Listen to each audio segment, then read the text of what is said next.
And now, it's the Better with Bourbon Podcast with Brad Martineau and Deacon Palmer. Fast thinking and smooth drinking. The views and opinions shared on the Better with Bourbon Podcast are our own and those of our guests. Nothing we discuss should be taken as financial, legal, business, or gambling advice. Don't make investment, business, or betting decisions based on our conversations, as you should always talk to a qualified professional. Always drink responsibly, never drink and drive, and only consume alcohol if you are of legal drinking age.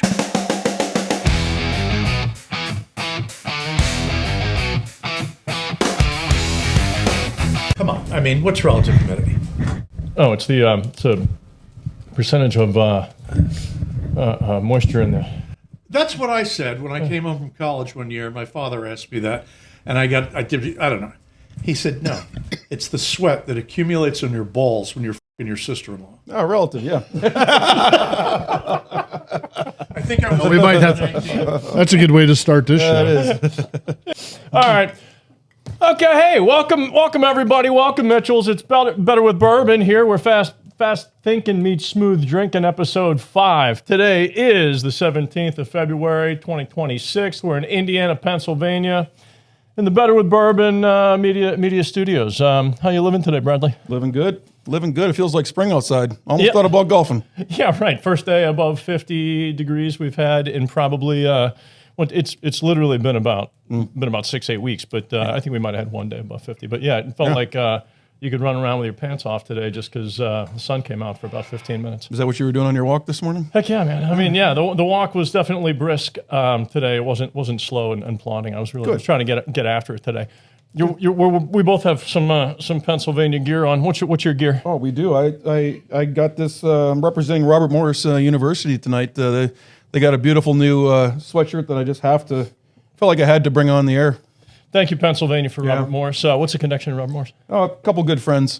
Chris King, one of the longtime friends, also a great friend of Eddie Edwards. That's how I met Chris. Nice. Back in the day, and become really good friends with their president, Michelle, and got to have cigars the other night with a few of the guys. It was awesome. Excellent.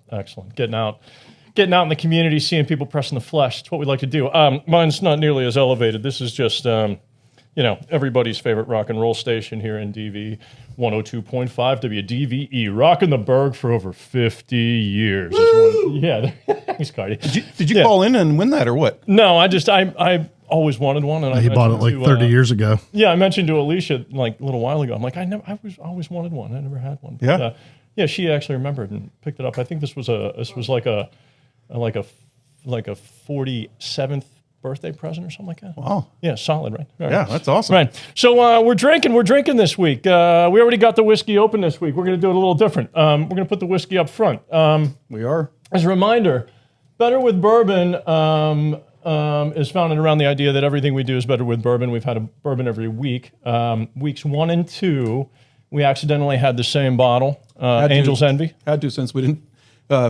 It didn't make the cut. Our critique of Angel's Envy the first time, so we had to do it again. Yeah, we were so spot on with our craft. Week 1, we actually cut out the bourbon segment. So week 2, we recreated that. Had Angel's Envy again. Week 3, Rowan Creek, which Eddie brought on. That was a new favorite at a really reasonable price point. And then last week, the Four Roses Small Batch Select, which was super yummy. I think right? We like that. So this week we're doing. The Bobby Jones Clover Collection Bourbon Whiskey, right? This is a whiskey that is not one I've heard of before. I had to do a little digging to learn about this guy. Where'd we get this one, Bradley? Well, it was first introduced to me by a really great friend, Greg Cepas. He often travels down to South Carolina, and it's actually distilled up north in Indiana, but bottled and stored down in North Carolina, so you can only buy it, I believe, in those states. Am I correct, Barry? Is that? I think so. I ordered that online, so yeah, that's so you really can't get this. They had it at the Bourbon Club last year. Yeah. Okay, so it's not contraband. I thought no. Okay. Well, I don't think. No, probably not. Still tastes good. Still tastes pretty good. But it has a great golf theme to it. When you talk about the Bobby Jones name, it's much like Arnold Palmer. It's legendary. It's gentleman. It all goes with bourbon, right? So, Well, what golfer doesn't like a sip at the 19th hole? I understand that Bobby Jones was known specifically for saying he wanted to enjoy 3 fingers of whiskey after his standard round. 3 fingers being, of course, that's a healthy pour. So if we're looking at, 3 fingers is to the top of the ice cube. It is. That's a professional. It's That's a great professional standard. drink for a professional drinker. great standard. Nobody's really gone back on that one, I think. Yeah, at least that's not right. in this group.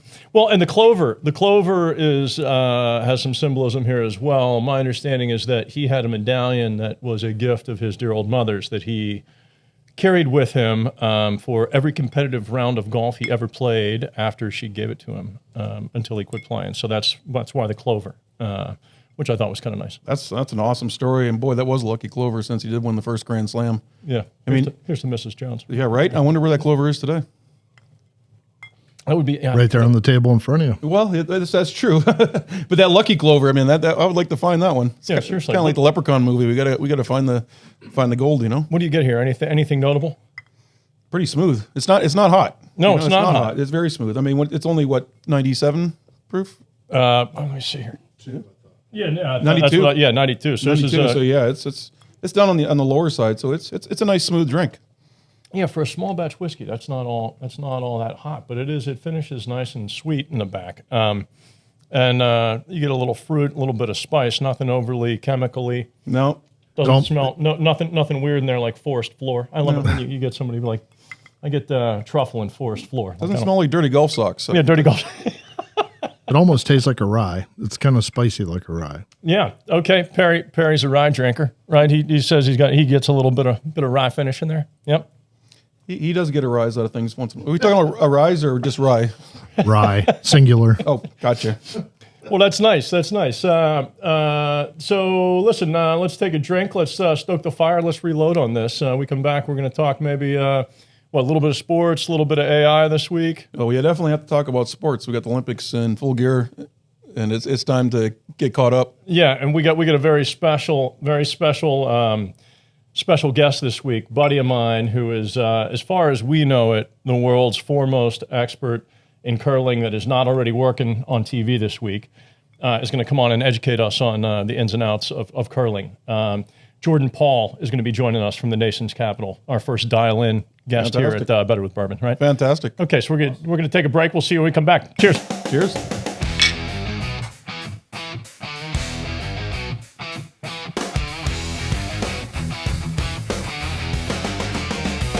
What happens when work disappears, when money dissolves, and when freedom becomes something you earn, not something you're born with?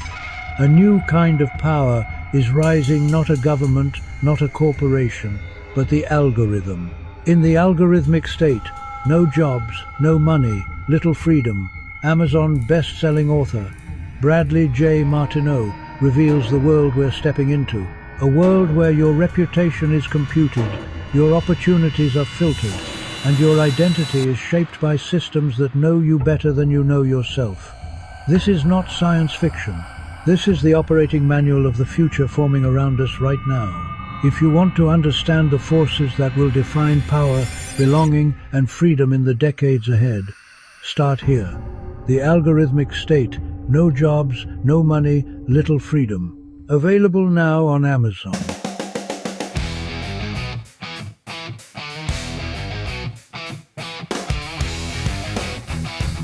And we're back where fast thinking meets smooth drinking. We're going to talk a little sports today, yeah? Oh, You want to start with golf? I think we should start with golf. There was a big weekend in golf. Yeah, so this week in the PGA Tour stop AT&T Pebble Beach Pro-Am, which is obviously at the links at Pebble Beach. I was fortunate enough to get to spend a few days at Pebble Beach in November.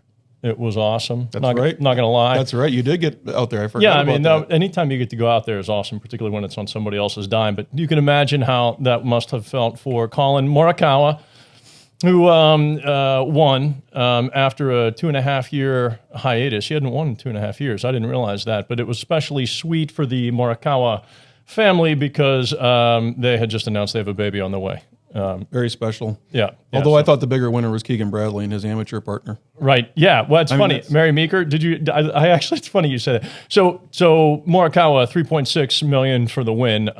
Maybe more interestingly, Keegan Bradley and his partner Mary Meeker win the Pro-Am. So I had some questions about this. I do too. Yeah. Who is Mary Meeker? Yeah. Thank you, Cardi. That's great. Yeah. Mary Meeker is 90s internet guru. She was a big time at Morgan Stanley back when Web 1.0 was going public and had done significant work on Google, Amazon, and Netscape deals when she was part of the investment bank there, then left and joined VC firm Kleiner Perkins and started doing this thing called the Internet Trends Report, which is essentially like a newsletter for Silicon Valley insiders. Is she single and can we hook her up with Lou? Always the question, right? Yeah, I mean, it's worth a call. Maybe I'll let it. We're gonna send her a text. See if we know what time she'll pick up the phone. Anyway, so she. But yeah, Kleiner Perkins, she has her hands on everything. Spotify, Airbnb, Square, Instacart. I mean, beautiful. So I was also interested in understanding. I mean, so I guess very respected. Yeah, I don't know what the connection was between she and Keegan Bradley, other than they both have double E's in their name, Meeker and Keegan. Yeah. But he finished 29th, which is good for a cool $125K for him for the weekend, which isn't bad. But after the duty tax in California, what's the net equation on that? Yeah, right. I wanted to know what did he pick up for winning the Pro-Am. I thought it would be something more impressive than what it was. Any guess, Perry? What do you think? What do you think they tack onto his regular paycheck? $125K. What's he get for winning the Pro-Am? 50K? Yeah, no, it's 15 grand. 15 grand. That probably doesn't pay the private jet to get him there. Right, seriously, 15 grand. It probably has to stay underneath the amateur level since it's really kind of playing with an amateur. I guess, but she is definitely, this lady is definitely no amateur. She is a pro all the way around. She probably makes more than that. She has a golf game, which I love. She probably makes more than that in 1 hour. Probably. I mean, seriously, she's right. She's taking a hit coming out. Playing for the day. But just visiting back on what we talked about last week, remember Chris Goddard won last week? Yep. Second win, hottest player in the game. So Thursday opens up at Pebble. Dude shows up after winning last week and birdies six in a row. Yeah, that's at Pebble Beach. That's called a hot streak. I mean, you're on fire. I mean, this kid obviously is in the zone, which God, I've never been there, other than maybe once or twice in basketball, and that was like a fluke. But to be there in that zone, and he has an Indiana connection too. Do you know that? No, what is? So Matt Haluda, a good friend, Chris Haluda's son, played at Rutgers, and so did Goddard, and they played together. Oh, okay. And so it's really cool to see that 1 degree of separation coming into play and now making a huge splash on the PGA. Homeboy is number 5 in the world rankings. So here's to well, and Matt could be right there too. I mean, he's that good. He is really good. It's just that sometimes it's timing. We got to bounce this way, wind blows this way. Yeah, that's right. Twitch that way. It is. So here's to our friend Chris Goddard. That's right. Keep it rolling, brother. Okay. There's another story that we have to talk about too that came out of golf this week. Yeah. What else you got? And it's more of one of those feel good. And he played really good golf. I'm not trying to take away the fact that he played great golf because he beat Bryson and he beat John Rahm, shot 23 under, but Anthony Kim. But you're talking live. Yeah, I'm talking live. Yeah. I know it's not the the traditional tour, but he disappeared from the. Hey, you're right on camera. He disappeared right from. That's our friend Carter. Yeah, that's what you get for having. He disappeared from the tour, just like our Clover disappeared off script there. Yeah, the Bourbon Barometer is really sinking this week. And he was having some struggles. Yeah. He hasn't come out and said exactly what he had. He said he had some addiction issues. He was fighting that. He said some of the folks that were closest to him were taking advantage of him, and so he fought back. And he really kind of went dark for a while, and he fought back, came back onto the Live Tour. That was his first, and maybe his only ability to come back and play golf at that point, because the PGA may have been out of reach. And here he is. One of his very first golf shots on the first tournament back was a shank, and he's a big believer in the 1% getting better. 1%. So you got to wonder if there's space for him in the Masters if he's if he's gotten all the way back there yet. Well, and that's one of the questions that's floating around today on the, does he have it in him to qualify? So let's see. Maybe he does, and I'd like to see him, playing on the big stage with everybody. Well, that's uplifting. Thanks for bringing it up. I always point out how much money everybody made. Bradley here brings it back down to earth. Cheers, buddy. Well, he made $4 million. It wasn't. They did, yeah. Okay, it wasn't like okay, right. Wasn't and I don't believe it had the California tax either. He was down in Australia, so I'm not sure what that means. But all right, so Olympics, right? Medal count so far in the Olympics. We got Norway. And this is gold, silver, bronze. 13, 7, 9 for a total of 29. Italy, home country, best showing ever for a home country in the Winter Olympics, I've come to understand. 8 gold, 4 silver, 11 bronze, total of 23. USA comes in third with 6, 8, 5 for a total of 19. Remember, I set up kind of a straw man USA against Canada when we started early on. Canada's not even in the top 10. They're 3 gold, 4 silver, 5 bronze for a total of 12. They're not even in the top 10, which is weird. Canada's having a rough go. It's going to come down Except to hockey. Yeah, it's going to come down to the hockey game. Really, is what it's going to be. That's going to be our. They're pretty dominant. Wouldn't it be awesome if we could just get in position to just play spoiler? I mean, that's obviously where everybody's going right now. But I was shocked that Sydney got the captain of the Canadian team. Well, he's the right. You were shocked, right? Okay, right. Well, there was that was actually some controversy there because of Connor McDavid. A lot of people thought, but I mean, that's not the criteria that you use to choose the captain. It's character, leadership, things like that. Yeah, nothing against McDavid, but McDavid would never allow himself to be called captain if Sydney were playing. yeah, agreed. Yeah. Those guys get it right. They get it all the time. That's the difference between them and all the others. They're solid. Right? I think I'm pretty Sydney sure has a they're better undefeated. mustache. He's actually that was the line. Yeah, right. He's definitely all pro in the mustache department. I myself had a really great shave today. I don't know if the lights. I was motivated by that skating kid's skincare regime. I was trying to duplicate that, but I can't quite get it. Yeah, I can't quite get it. Did you reach out? No, well, I mean, he's busy right now. I mean, he's still. I think they're still over there. Hey, the funny thing. Speaking of still be over there, were you aware that they ran out of condoms in the Olympic Village? I mean, did you get some of the stats on this? Yeah, no, you heard this? 300,000. I think they had allocated, and they had in Paris they had 300,000 condoms allocated, and now granted that's Summer Olympics and bigger teams, but Italy's trying to save money. Only 10,000 condoms. That's all they gave them? Yeah, they ran through that in the first 3 days. That was gone the first night. Who counts? That was the happy hour. Why do they count the condoms? Right? Is it like a competition or what? Is that a medal event? Like, can you win a medal in that event? I don't know, but you know what's funny is if it's either you definitely know that somebody was like, hey, I think there's a shortage, so then everybody else is like stocking up just in case.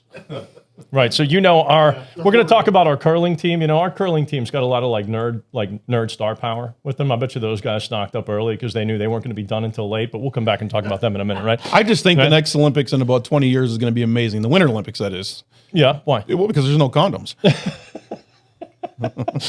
Okay, so a couple other fun facts about the Olympics so far. We mentioned Breezy Johnson and her gold medal before, but great name. Come to find out that her boyfriend apparently proposed to her after she was like right there on the off the medal stand. Yeah, that's beautiful. Yeah, right. That was good timing. Yeah. Is there any better time than when you're coming off with gold? I mean, I guess not. I'm glad she said yes, but apparently he's a Swiftie or she's a Swiftie, and he had the words "Who are we to fight the alchemy" on the wedding band, right? So no word of a prenup. Right. Yeah. But for all you Swifties out there, just know, can meet me behind the mall. It's not lost on me anyway. Do you have a favorite Taylor Swift song? No, I don't. No, you will soon because some of them are really good. You got to shake it off every now and again. Okay, so what else was fun? Brazil. This is great. Men's giant slalom skiing. Turns out a Brazilian guy won. Yeah. Who'd have figured that, right? Brazilian dude wins giant slalom. Yeah. I mean, that is hilarious. How do they don't have snow there, do they? But no. I guess the mountains, maybe up in the mountains. Not the kind you're thinking of, my friend. They're not like ski resorts in Brazil, I wouldn't think. They're just very athletic. I mean, they figure it out real quick. Well, that was fun. And then we also had another one. You've heard of this guy, Benjamin Carl? Yep. This was this guy. solidified. He was the oldest gold medal winner in history at 40 years old. He won this thing called the parallel giant slalom, which apparently is a snowboarding event.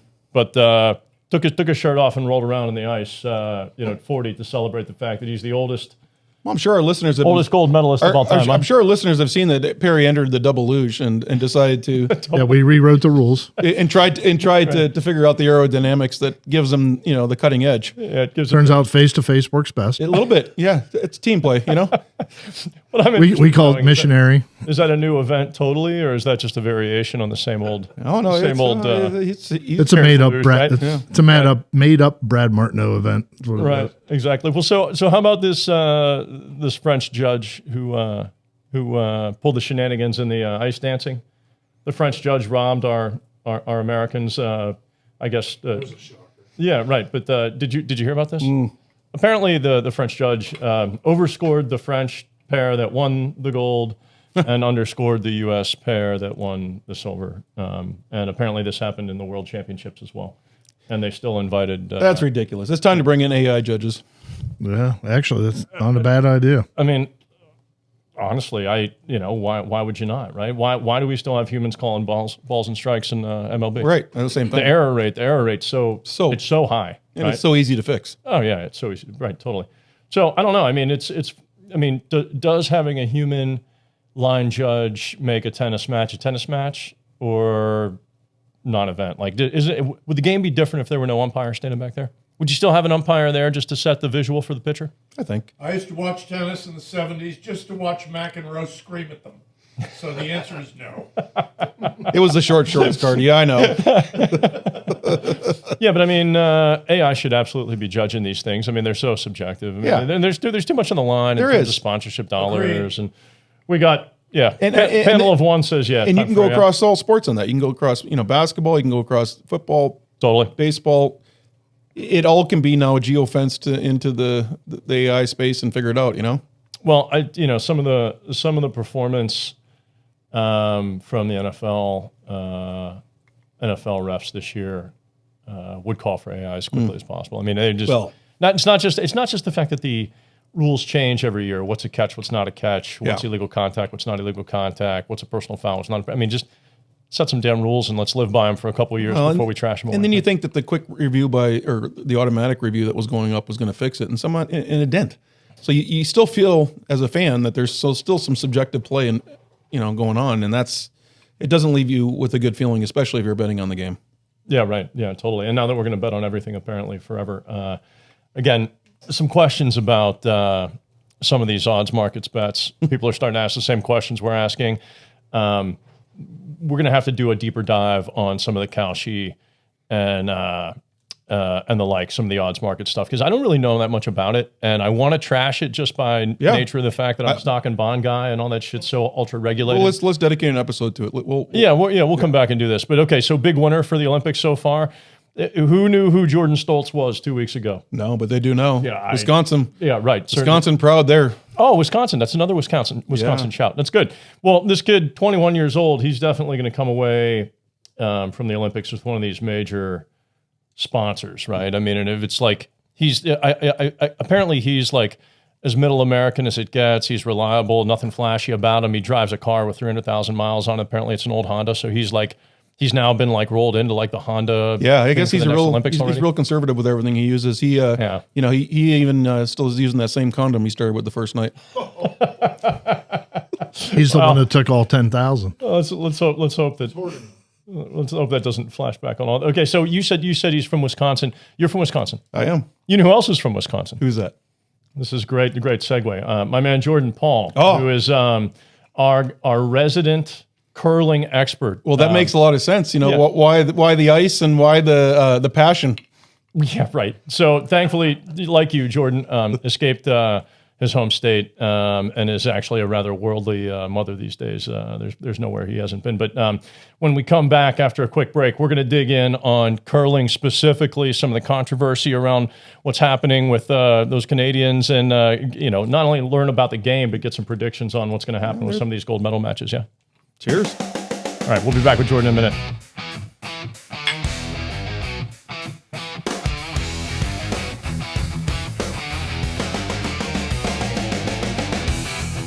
What happens when work disappears, when money dissolves, and when freedom becomes something you earn, not something you're born with?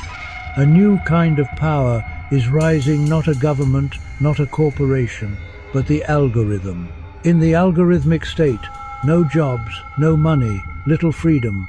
Amazon best-selling author Bradley J. Martineau reveals the world we're stepping into. A world where your reputation is computed, your opportunities are filtered, and your identity is shaped by systems that know you better than you know yourself. This is not science fiction. This is the operating manual of the future forming around us right now. If you want to understand the forces that will define power, belonging, and freedom in the decades ahead, start here. The algorithmic state, no jobs, no money, little freedom. Available now on Amazon.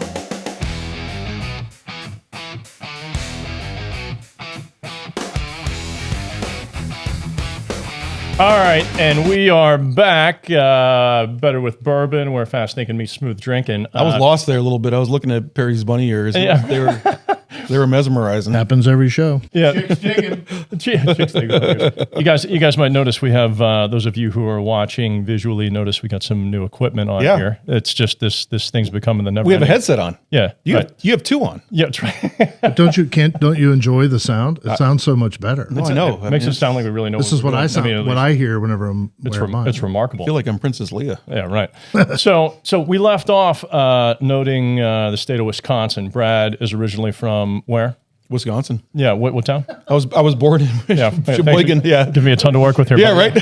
right. We're never going to get there if I keep going down this path. No, I was born in Sheboygan.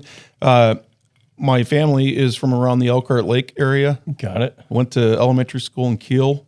It's a very small offshoot. Okay. Beautiful country out there. Well, I want to bring in my other great friend from the beautiful state of Wisconsin, Jordan Paul, who is a resident of the District of Columbia these days, longtime Beltway insider. And I think the term, Jordan, we got you there? Can you hear me? Yes, I'm here. I'm here. Self-described swamp monster. That's what you're doing these days? That's exactly right. That's exactly right. Yeah. So a little bit of background on Jordan. Jordan was a grad of Wake Forest with me and the rest of the a cappella team. Although he was not part of the a cappella group. He was like fan number like 2 or 3. So he was the one that delivering the roses when you said all the flowers came down. Yeah, exactly. One of our number one fans. Yeah. So it didn't end there. I mean, when I was homeless, Jordan took me in. He has fed me. Jordan is possibly the best read individual I've ever met, and just from a sheer intellectual horsepower, he operates on a different level. So when I knew that we needed somebody to come in and kind of describe something that is as complicated as curling, there was only one man for the job, given both his place of birth and just general cognitive capabilities. Well, his Wisconsin background definitely fits that mold. So yeah. I can understand that. And you said he also has a passion for curling. So I'm interested to hear and learn. Jay, what do you got? Tell us about your passion. How did your passion for curling start? Well, curling, so I'm from a very small town in central Wisconsin. Even though it's a small town, we had 3 curling rinks. Oh, I love it. So we would, part of, phys ed, occasionally in the winter was, go to the curling rink. And my cousin actually grew up across the street from a curling rink. Nice. So I've been around curling most of my life. And, curling recreationally is a great fit on the Better with Bourbon podcast because it's really an excuse to drink. Every curling club has a bar. a lot of people, drink while they play. I think that's become less. I love our reputation of a thing now that curling is bigger. You used to be able to smoke in the curling rink. Nice. I think that's probably past due, but got to keep a little. But it's not that different than a Midwestern bowling league. Yeah, right. You're right. You're talking our language now. Right. So you as an aficionado of, I think I'd mentioned in the prior podcast, you like when we had questions about middle-aged man activity / sports, it was kind of a, it was up in the air between you and Corona. Like if there was a rules question, like would you have the answer? Would Tommy Corona have the answer? This stretched from like things like curling and golf to bowling to ping pong to shuffleboard Exactly. to, you know, all and none of us have gotten into horseshoes biking yet, but that's probably coming. That's right. That's right. Right. So this is, you know, this is not a joke. The competitive fires, you know, can be stoked. Something like curling, right? So tell us about a little bit about the game. Like, I don't really understand the game. It seems like there are sets or kind of frames or innings or whatever the fuck. How do you score? What's the basics? So it originates, like most great things, in Scotland. Yeah. So Scotland's given us golf, curling, and the television, which is, you know, pretty good. Great call. Right. You know, pretty good start to contributing to you know, 21st century culture. I will drink to that. It's traditionally played with 8 stones per team that are thrown each end. Okay. And they've changed the rules slightly to make the game more enjoyable for everybody. And so what you do is, you know, the first person leads off, and they generally, you know, they throw one down there, and you're not allowed to knock that stone out until after 4 stones have been played. So you get a little action before you start banging things around. Yeah, that's actually really good. Thanks for clearing that up. Keep going. That's helpful already. So you can't knock it out until 4 stones have been played. Good. Until 4 stones are played. And then, you know, the beauty of curling is the simplicity of the game. Is there's a button, and you'll see a little dot, and it's got the Olympic logos around it. And whatever stone is closest to that gets a point. And you can have, you know, up to 8 stones. You know, you can score up to 8. That doesn't really happen at the highest levels of the game. But generally, the team that goes last has the biggest advantage because they throw the last stone. And the team that goes last is said to have the hammer. And they're expected to win 1, 2, or 3 points, depending on how the end plays out. How do they determine who goes as soon as the team with the first, hammer Jordan? has scored, it goes to the other team. And then they play for 10 ends. Yeah, and at the end, they add it up, and you see who wins. But it's like golf in that it's a gentleman's game. And so you cannot play the 9th end or the 10th end. You can say, I'm too far down, shake hands, game's over. The players largely officiate themselves. Right. You know, if they kick a stone or if the broom hits a stone, they call, you know, they say, I hit the stone, and, you know, and then the two teams just adjudicate how they want that handled. They can move the stone back, they can remove the stone, and the teams kind of officiate themselves. So that became controversial. Yeah, right. So in the small world of curling, there was some controversy. Should we ask about that now, since it's timely? So what the hell happened with this thing where the Canadian yelled, fuck you at the... No, he said, go fuck yourself. Go fuck yourself. Yeah, that was... I watched the whole video. What an un-Canadian thing to do on the biggest stage. He didn't even follow up with A. Yeah, that's right. was it over the controversy of him... Yeah, this was a double touch, right? So, Jordan, what the hell's a double touch, and why would somebody do this on the biggest stage for curling ever? Well, the Canadian cheated. That's why he was angry. He cheated. Okay, so there we go. I even recognize that, and I don't know curling rules because I'm figuring when he leaves your hands, you can't touch it again. It's kind of like the double hit at golf used to be, even though now we can double hit as many times as you want all the way to the hole. So what was he trying to do, Jay? So, you know, the one thing you can't do in curling, kind of like what I was saying before, is you can't touch the stone. So when you throw the stone, you hold it by the handle, and then you turn it out, or you turn it in, or you throw it hard down the ice, depending on the kind of shot that you want to play. But you don't touch the actual stone itself. You're just touching the plastic handle. Right. So Homeboy did that on purpose to gain an advantage, you think? Yeah. Well, he did because he could evaluate. I think after he released it, how much more he needed to add to it. Does that exactly? So your friend Jay, if we should slap additional tariffs on the Canadians. We can cover that. Yeah, we'll get I'm sure they're coming. We'll get to that. We'll get to that point shortly, Jay. Yeah, keep going. But they're not even in the top 10 right now, so it would just be pounding on them.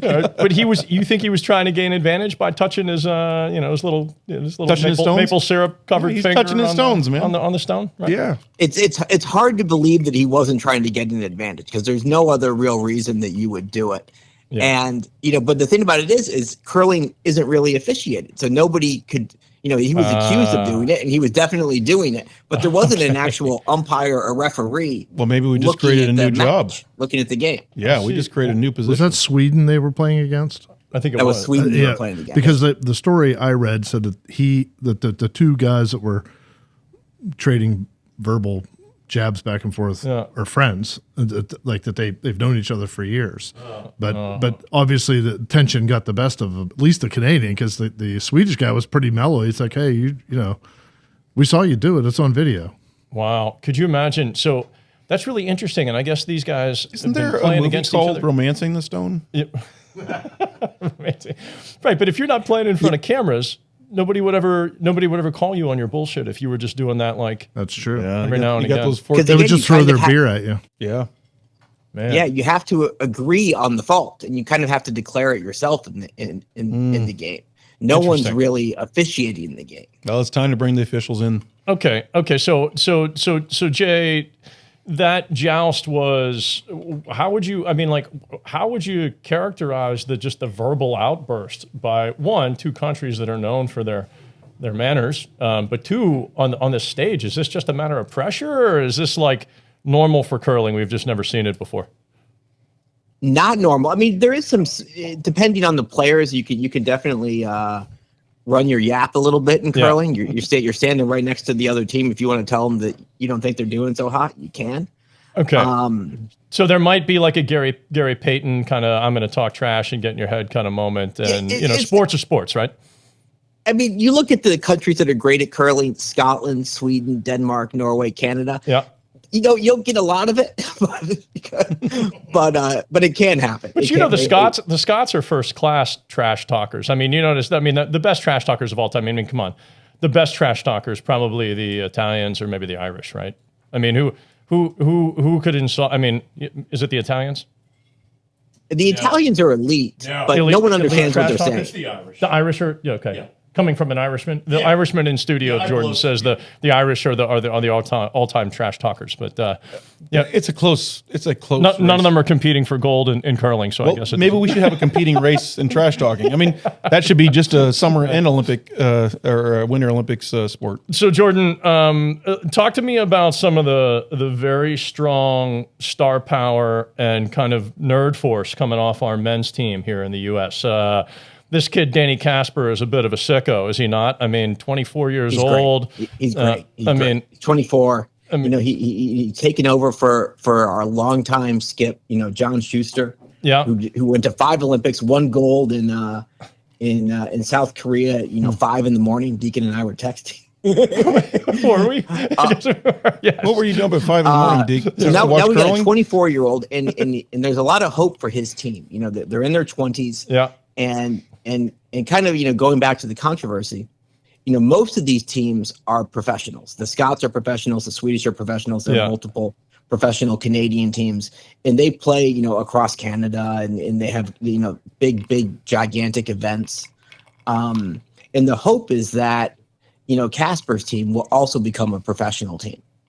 No kidding. So our kids are just like bullshit beer drinkers. They just like are drinking, throwing stones, and beating the best in the world. That's it, and they can't, and they've done it. I'd be tense too. I'd be yelling motherfucker at the game too. The game, we're recording this on a Tuesday. The game tomorrow is the 4-4 American team versus the 4-4 Scottish team. They're called Great Britain in the Olympics, but those are the Scots. So that's going to be a banger right there, right? And the Scots were heavy favorites to make the playoffs, and whoever wins this game probably gets into the medal round. Yeah, Jay. Okay, who do we have to watch out for on the Scots? Do they have anybody with some star power like our kid Casper, or what? No. The Scots are world class. World class, man. I can't wait to hear them. Bruce Moet, Grant Hardy, Bobby Lammy, Hammy McMillan. They've been together for a long time. They're on the professional circuit. They got chemistry like Brad and Perry have. Yeah, right. Like stilettos and fishnet stockings. They got silver in 2022 in Beijing. Yeah. And they're 4-4. Okay. So they haven't had the round robin that they were expecting to have. They were expecting to sail through to the medal rounds. So if these guys were NCAA athletes, they'd say they've faced adversity. They've definitely faced adversity. They're definitely favorites. Yeah. Definitely favorites over Casper and squad. But the thing about curling is, if they played 10 times, the Scots would win 7, but they're only going to play once. That's right. That's why they play the game, right, Brad? That's why they play the game. Yeah. Okay. So Jordan, your span of knowledge is vast. I'm very appreciative of you sharing everything you know with our audience. Here's what everybody really wants to know: who is the hottest gal in the game right now in the curling game? Who's the hottest chick? I was watching Team Italy yesterday, and yeah. That's the answer. That's it. That the chick that played against the Americans, the mixed doubles, the Italian gal that's from Cortina. Yeah, she's really cute. Yeah, definitely. Yeah. Okay. Yeah. Okay. Good. Cardi has something he wants to chip in. Oh shit! Here we go. This should be. No. I just am thinking. You're asking about curling and who the good-looking gals are, and during this entire Olympics, I've been sitting there with my wife watching everything from the skiing to the Speed skating. Yeah, everything. And all these babes in these tight uniforms. I mean, what's up? I have to do everything I want to say, boy, I'd like to, and I can't because my wife's sitting there. I mean, come on, curling? No. You guys are watching the wrong events. Pay more attention to the curling. Well, that's right. See, I wonder how Cardi's feeling about looking at Perry's long legs and those fishnet stockings and 13 stilettos. Hey, you don't know what's and his going wife's on not sitting here. You don't know what's going on behind the table here. Jordan, listen. Anything you wanna leave Brad and Perry with in parting? Anything? I doubt this will be the last time we talk to you. No, we're definitely gonna have him back. Yeah, Jordan will be back. I mean, we could cover all kinds of stuff with Jordan. I mean, you could just throw a topic out. What all is he? What all topics is he an expert on? I mean, Jordan, Perry's interested. What else could you talk to us about? Well, I think we should just. Curling is the most interesting. Of course. I think I love that. It's a great sport to watch. You wouldn't think watching something that moves that slow would be that exciting until they get those little brooms out and start that. Chest while standing on the ice. I love it. That's right. I love it. So what my hope for Better with Bourbon is that in the 2030 Winter Olympics in France, the Better with Bourbon has a hospitality house for people to appreciate the curling. That's right. That'd be awesome. We're working on it, buddy. And, we'll definitely have to do that, and then we'll have to have you there. He'll be a resident. Yeah, he's going to be a resident, giving us the updates as they go along. Yeah. Call an expert. That's right. Yeah, exactly. You could host the podcast from there. People will, and curling by far is the most popular sport with CNBC, Fox Business, everybody loves the curling. I didn't know that. We got what's up, Cardi? We got Cardi. All right, Jordan, listen, we insist that you come up to Indiana, Pennsylvania and party with us at some point. Best okay? Greens in the world. And yeah, we want you to come up here. We really, really do. And if you don't, Deacon's already given me your address. I'll egg your damn house. So get up here. He'll throw one of those curling stunts at your house. Yeah, that's so. Jay, we might have to when Tyler comes up. For the annual invitational. The invitational. You might have to. But then you might have to hop in. Yeah, you might have to hop in. That'd be cool. I'm in. Looking forward to it. Yeah, Pennsylvania misses you, brother. And hey, thank you to your missus for giving us the time you've given us. Yeah, best to Karen. Yeah, thanks, Jordan. You got it. Thanks for your time, guys. Jordan. Buddy. Appreciate it. So should we come take a break, come back, and sign this guy off? Yeah, we'll be right back. We'll be right back. Cheers.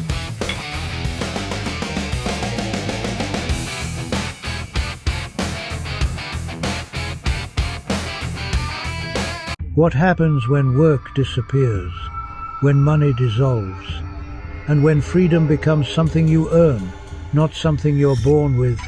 A new kind of power is rising, not a government, not a corporation, but the algorithm.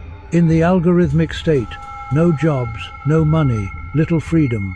Amazon best-selling author Bradley J. Martineau reveals the world we're stepping into. A world where your reputation is computed, your opportunities are filtered, and your identity is shaped by systems that know you better than you know yourself. This is not science fiction. This is the operating manual of the future forming around us right now. If you want to understand the forces that will define power, belonging, and freedom in the decades ahead, start here. The algorithmic state: no jobs, no money, little freedom. Available now on Amazon.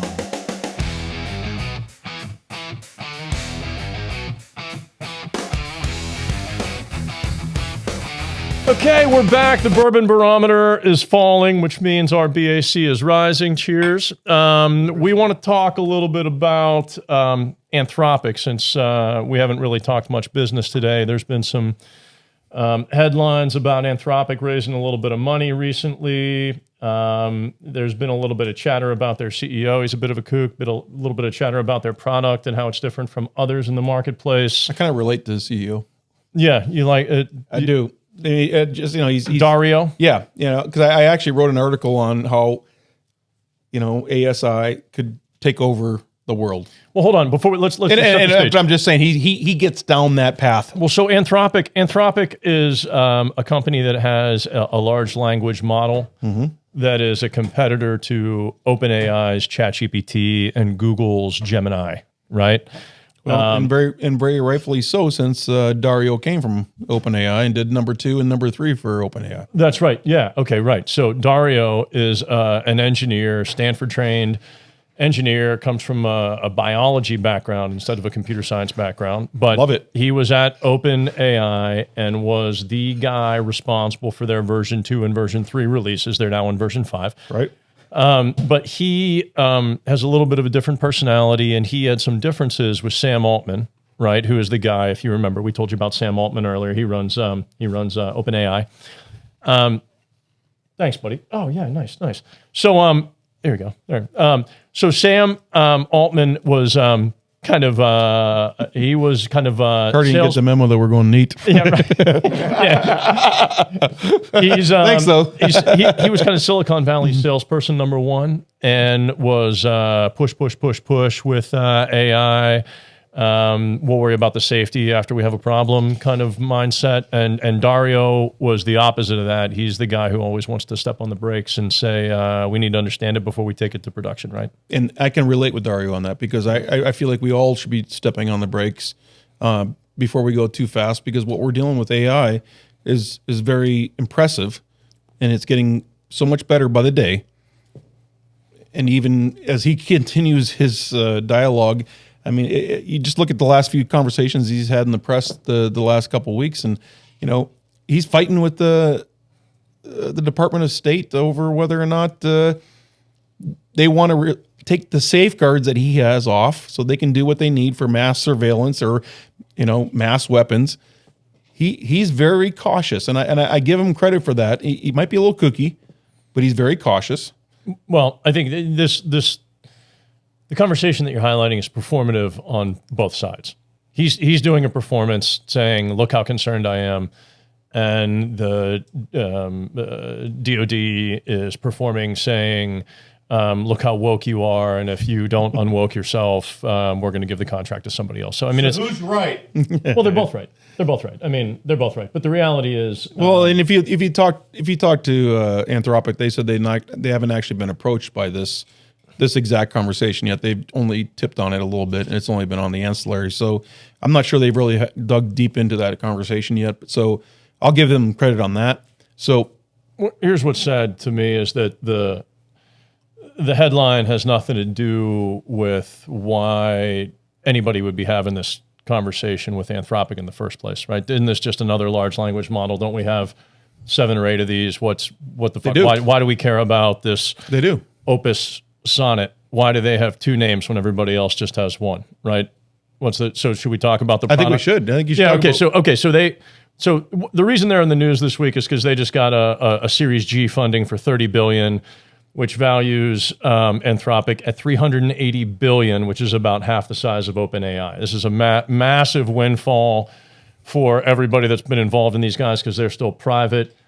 Dario is now worth $7 billion based on this new windfall that just happened this week. So this is significant for a lot of people. Probably rightfully so, if not more. Yeah, and from a financial perspective, these guys, you can remember we talked about OpenAI and ChatGPT specifically achieving a $20 billion annual run rate. So that's a number. If you take that, what they did in the last month, run it over 12 months, they get 20 billion. Well, Anthropic is about 14 billion. So you can see they're not terribly far behind OpenAI and ChatGPT. But you know what's most impressive about Anthropic? Yeah, tell me. 3 years ago? Yeah. They were zero. It was zero. That's exactly right. Yeah, that's exactly right. And they're 10 times each year over and over. Yeah, it's one of the fastest growing, and it's right along with OpenAI, as we talked about the other day. They have 10x their revenue 3 years in a row. Yeah. So 3 years in a row, they've grown 1,000%. Isn't that crazy? So that's how somebody goes from being worth no money a handful of years ago to being worth $7 billion. And I also think this is how you go from being a tool, an agentic tool, to being an actual operating system. And I think that's where they're trying to lead to. Well, that's really interesting. So when you say agentic tool, this is one of the places where we can actually talk in a little bit of specificity about what's different from Claude, Opus, and Sonnet and their platform versus a ChatGPT. ChatGPT has one engine, it has one large language model, right? So when you ask it to do something, you ask it to do that thing by typing or providing information into the context window, and that's the thing that you type in. It's like the type bar when you're gonna. It is. It's like we'd call it the search bar for the Google bar, right? Yeah, you'd call it the Google bar. Well, that context window is more important than just kind of what you write in it. That defines how many parameters the model can handle at one time. Okay, so you could load, for instance, a bunch of PDF files into the context window all at one time, and it can search up to, if you're ChatGPT, about 400,000 tokens worth of content at one time. Right. So what does that mean? And what's that mean? That means you could load 10 PDF documents all at one time, and it would be able to consume that all at one time and understand it. So the token goes based on the size of the document, right? Yeah, token. That's actually a token. A token. 100,000 tokens is about what? It's about 175 words. Am I saying that right? Yeah, right. That's very close. I'm sorry. 1,000 tokens is 175 words. So it's about 1.3 tokens per word if we're looking at it in kind of an old school search kind of paradigm. But what's interesting about the Opus and Sonnet model versus just the ChatGPT, you just put all that information in there, is that if you're using GPT to do something like write a book, or you're loading a bunch of PDF documents in there to do academic research like we're doing with the DOT, Federal Highways, there is a problem of hallucination where when it's consuming all that information, it does so kind of outside of the context of what you're asking it to do, and it just scans all that information from start to finish, and then it will act on whatever you're prompting it to do. With Opus and Sonnet, it's different. Opus is kind of like a brain that orchestrates what it is you're asking it to do, and Sonnet are kind of like the hands that do the tasks over and over again. So Opus is like, what do we need to do? And it will optimize for you if you ask it something like, read all these PDFs and cite all the places that are important to my research. It will not only go figure out what's important to your research, but it'll make recommendations to you that you might have missed. Say, hey, even though it's not explicitly in your research, it should be, so you should reference these as well. So it'll not only do the task, but it'll get underneath and figure out, are you asking the question for a particular reason? So do you think ChatGPT, OpenAI, lost a really good player when he kind of figured out the two-part system here? Oh, no question. But this is well, there's two ways to answer this question. Number one is what happened when he left. There was clearly a schism, right? Sam Altman has been accused of going too hard and pushing too fast by a lot of people, including those that have made financial commitments to him, right? Mm-hmm. So that shouldn't be a surprise. But the other one is like, when you think about the nature of what you want AI to do, predicting what the next word is in a chatbot format and answering a question faster than Google can is a first order use case, right? But we're getting beyond that now. That's so far in the back. Yeah, it's the orchestration of multiple use cases to achieve a goal where each of those agents might be doing something with blinders on that has nothing to do with any of the other agents are doing. This Opus model allows for an orchestration layer that's going to be crucial to this push toward kind of agentic thinking and the deployment of agentic models in the workplace and a small business model. You doing that with OpenAI requires a lot of individual coding. You can do that verbally with the Sonnet and the Opus model. Yeah, and it does take a lot when you're going through the ChatGPT and OpenAI model. So didn't they also just up their tokenization too, as far as what's going on? Aren't they up to like 1 million? Yeah, this context thing, there's a big one, because of the ability to take in the amount of information in the most energy efficient format, but two, to then be able to handle a multi-threaded set of commands without hallucination. Gemini now has a 1 million to 2 million token context box, right? But this Claude Opus model is right under that with about 1 million, and GPT is about a 400,000 token model. But Claude just increased what they had before, though. So I mean, it's a step up for where they were at. It did, and what was really interesting about it is even though they're able to handle more tokens of ingestion and output faster, the reason they were able to do that is because of the separation between the two models.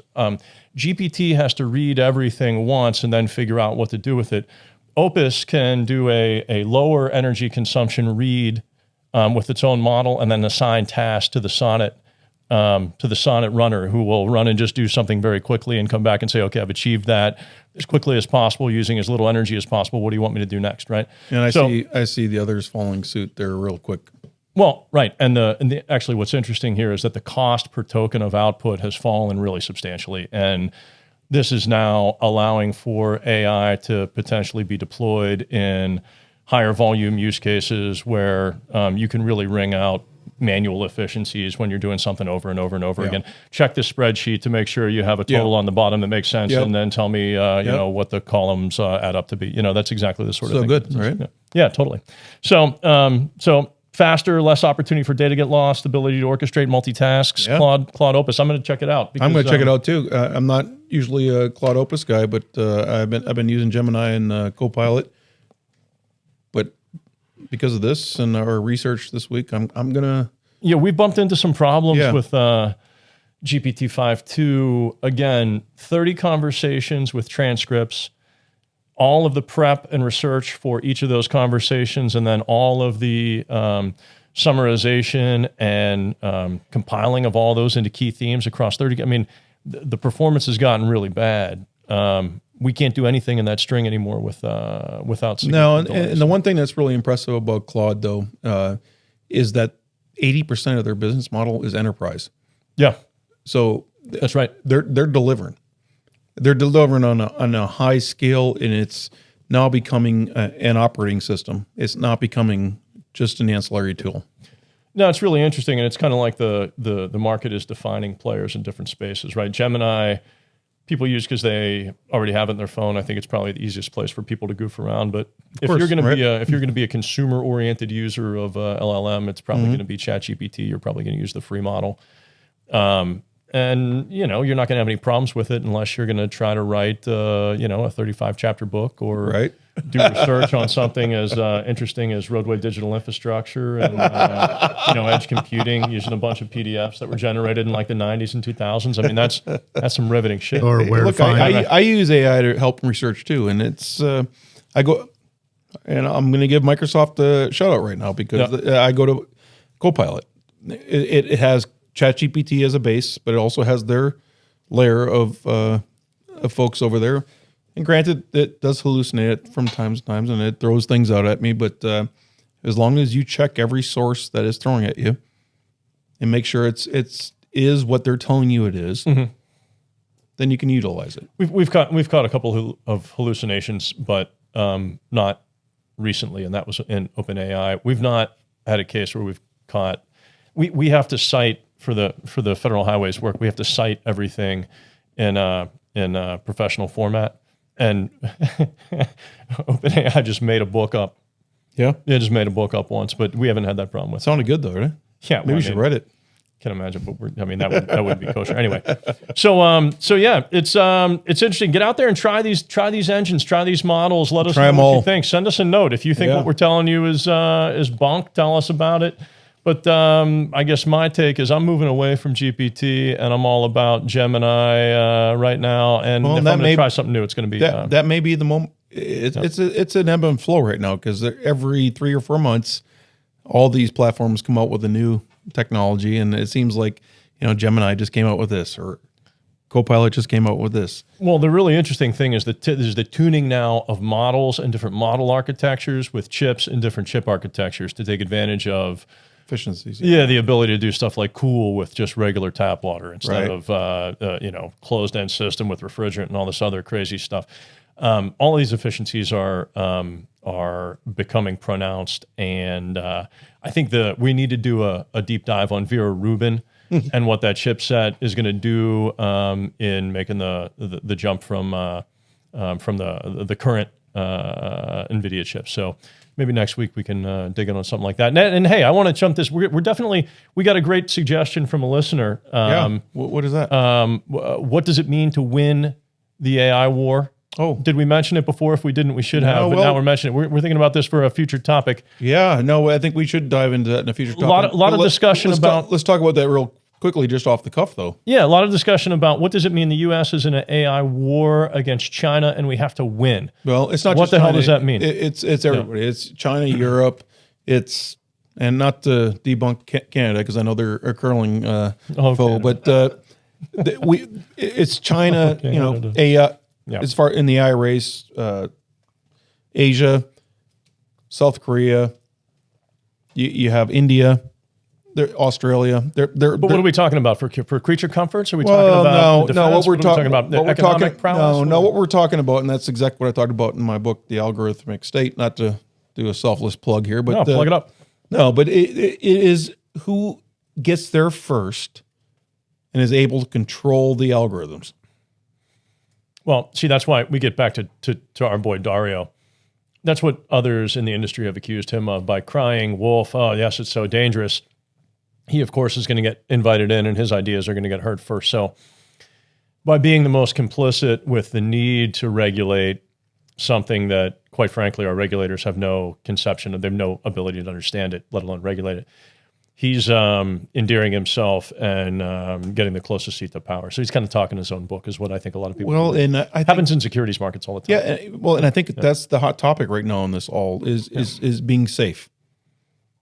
I think that our regulators and the people who are going to be charged with making these laws, they understand one use case and one use case only. It's how does the unfortunate picture of my 15-year-old niece turn into porn? I mean, and how do we stop that? That's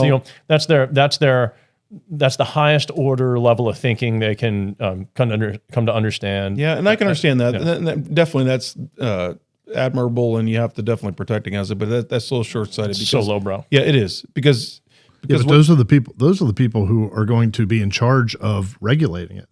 And how knowledgeable are they? On the top. The problem with everything. It's like immigration. It's everything. There's not enough people to look at this, evaluate it, critique it, and do this. So yeah, we need to give Cardi a mic. Cardi needs a mic. I don't think you need to give Cardi a mic. Everybody can hear him. These people, Deacon, you just brought up a good point. The people who are regulating it don't really understand it. They have no means to understand. No, I would disagree with that. I think the people maybe here don't understand it. Now, if you go to Europe, they understand it. Well, I'm talking about our government. Who in Europe understands? Well, I've not. If you can show me something, I would have to read it because I don't believe that they do understand. I think just because they have a policy framework first doesn't mean they understand. No, but I think they're on the right track. I think they're on the right track. But what's the right track? See, this is where we have to get down to really we do. You can't regulate inputs. You can regulate outcomes. Like you can regulate, whoever was the actor that caused that picture to become porn. Yeah, that person. But the model itself, you can't constrain the model. You can't say, hey, Anthropic, if you get posed a picture of a 15-year-old girl, you can't turn it into something naked. It's ridiculous. 2, it's impossible. 3, it's removing the It's removing the onus and responsibility from the individual, and I'm totally against all that. But anyway, I'm not sure what he's trying to do. Squeeze every last drop of that angel's envy. The bourbon barometer is touching bottom. He is getting definitely down there. But I'll just leave you with this on that. I would say that the European Union has taken the impetus that I think in the United States it's a compromise between the Biden administration and the Trump administration. The Biden administration had a Bill of Rights that's much like what the European Union is. The Trump administration says we're just going to kind of let it go and we're going to regulate it from the top level, which I agree. They need to regulate it from the top level.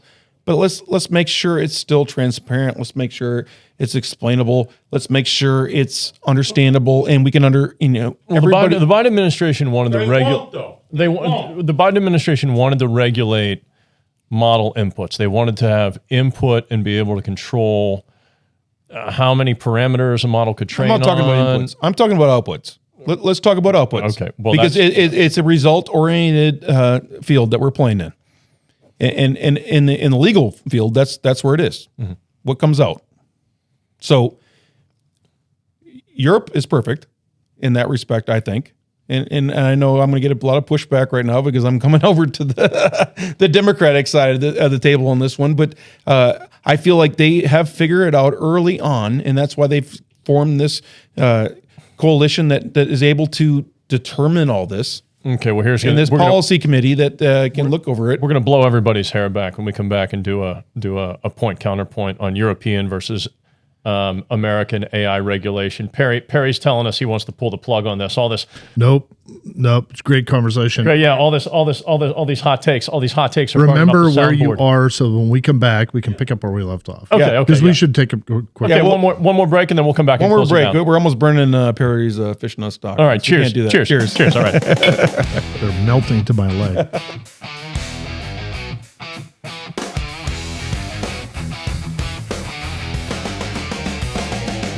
What happens when work disappears, when money dissolves, and when freedom becomes something you earn, not something you're born with? A new kind of power is rising, not a government, not a corporation, but the algorithm. In the algorithmic state, no jobs, no money, little freedom. Amazon best-selling author Bradley J. Martineau reveals the world we're stepping into. A world where your reputation is computed, your opportunities are filtered, and your identity is shaped by systems that know you better than you know yourself. This is not science fiction. This is the operating manual of the future forming around us right now. If you want to understand the forces that will define power, belonging, and freedom in the decades ahead, start here. The algorithmic state, no jobs, no money, little freedom. Available now on Amazon.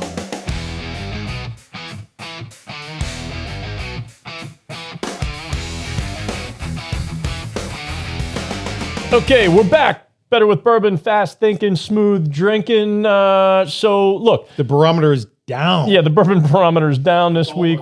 We must be wrapping up. Yeah, it was nice. We had our first call-in guest. We did. We had a vocal in-studio participant this week. It was like Dr. Ruth. I had to fight the urge.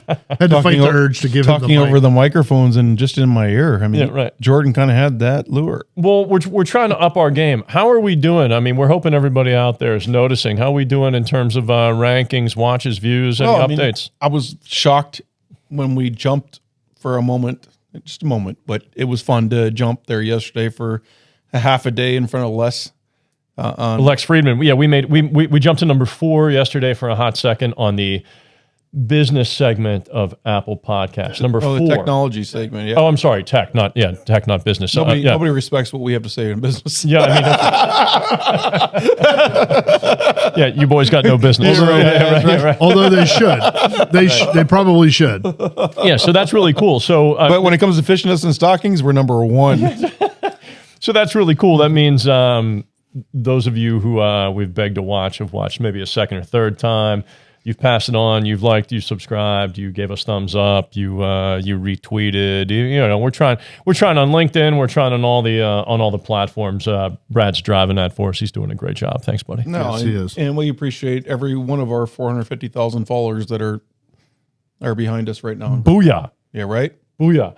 Okay, well, look, I think we've done everything we came to do today. We covered curling. If you have any questions, send them in. Right. We'll get Jordan on. We'll get Jordan back. Maybe he'd come on as a guest, regular guest spot, Jordan Paul Hour. You never know, someday in the future. But But if anybody needs Jordan to come speak or talk at their local event, just hit us up. We'll make sure that happens. yeah, he's talented. You can talk on a number of topics. But Don't forget Cardi. Cardi, yeah, our ultra vocal, overserved studio guest. Want to say thank you, Pennsylvania, for Jeff Cardi. Yeah, thank you. And I just want to say thank you, Pennsylvania, for the fact that it was over 50 degrees today. Yeah, Sun It was came actually out. 60, I think. Yeah, I mean, It was nice. Right? The big melt off is. I mean, I was debating on playing between the snowdrifts. yeah. Let's keep that. Let's keep Can't that get on trend. the greens. Let's keep that Brad. trend going. Can't get on the greens. The greens yet. Yeah, that's right. We need to let that snow melt the whole way down, take all that nitrogen down the soil, so we get that beautiful. There we go. Right. So pretty soon we're gonna be switching from bourbon and rocks in front of the fire to bourbon spritz out in the lanai, huh? Right. Yeah. Pretty soon we're gonna be. Can't wait. Flowers are gonna be blooming. We're gonna be definitely swinging the changing clubs. scenery here soon. Yeah, definitely, Take the definitely. show out in the course. That'd be fun. Totally. There's some chatter about maybe a getaway down to Georgia here in a few weeks for a little bit of golf. Oh, A little bit of a winter swing. yeah. Yeah. I'm interested in that. You know. Well, you should. Yeah, dust it off. You're gonna dust it off. Augusta? Well, I don't know. I mean, I don't know if they're going to let us in there. For us, Not that there's a pool and a pond. Yeah, right. Pond would be good for you guys. Right? There's that. Yeah. There's an Augusta public course right next door. You can get on that, big dog. Yeah, but when we start talking about dusting it off and lubing it up, we're going to dust it off, lube it up. Yeah. You know what I mean? Yeah, totally. On that, cheers. Thanks for joining us. We'll see you next week. This has been the Better with Bourbon Podcast with Brad Martineau and Deacon Palmer. New episodes drop weekly. Be sure to subscribe or follow us. The views and opinions shared on the Better with Bourbon podcast are our own and those of our guests. Nothing we discuss should be taken as financial, legal, business, or gambling advice. Don't make investment, business, or betting decisions based on our conversations, as you should always talk to a qualified professional. Always drink responsibly, never drink and drive, and only consume alcohol if you are of legal drinking age.